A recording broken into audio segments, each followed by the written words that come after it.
You've got to be aware of so much these days. You never know. There's so many bad people out there. We've had a rash of break-ins in the area, smash and grabs. They go in and just break the windows. A lot of times it happens in employee lots.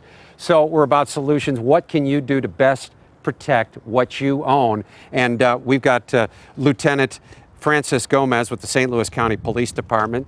Thanks for coming in. Thanks for having me. We're looking at all these cars right here. That's right. You know, and that's what the thieves do. Correct. Do you see anything that would be opportunistic here?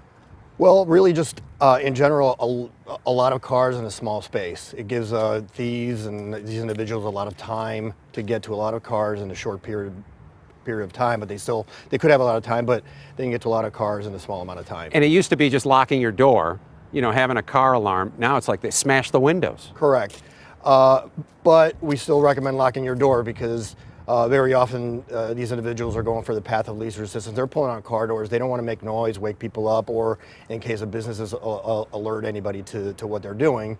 They want to remain somewhat stealth, so they're pulling on car doors and trying that first. So what's the key? Don't leave anything of value in the car. Absolutely. Keys, especially computers, laptops, phones, anything like that.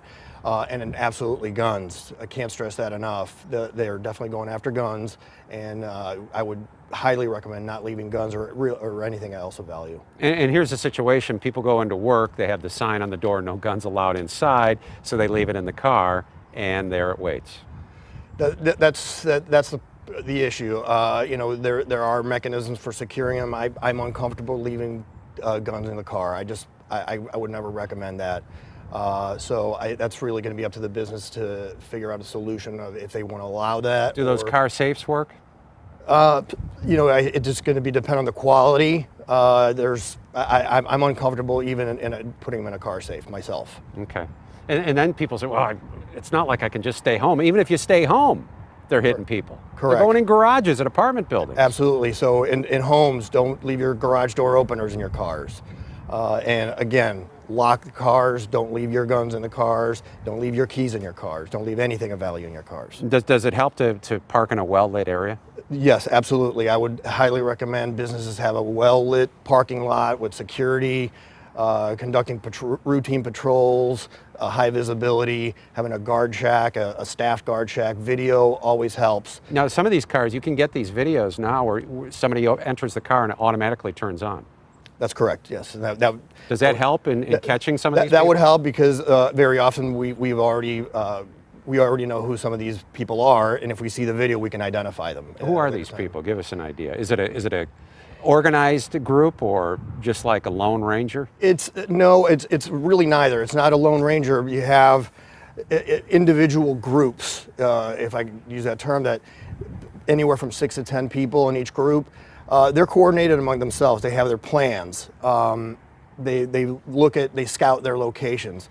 But there are a lot of groups, all over the region. So we don't have any reason to believe, we don't have any evidence that says that there's one large syndicate or mastermind that's running everything, but there are a lot of groups that are doing this. And then you go down, you get catalytic converters. That's a whole nother issue. Whole nother separate issue unto its own. Yeah, and then the porch privates, and they're everywhere too. So I mean, just when in doubt, don't. I mean, just take your valuables with you. Don't leave them in there. That seems to be the big thing that people can do. That's one of the biggest thing, and one thing I want to make sure I stress: if you see something like this, if you see people pulling on car doors, please do not confront them. They tend to be armed. Many are armed. Mm-hmm. In fact, 1/5 of all car break-ins from the past year and this year involve a theft of a gun.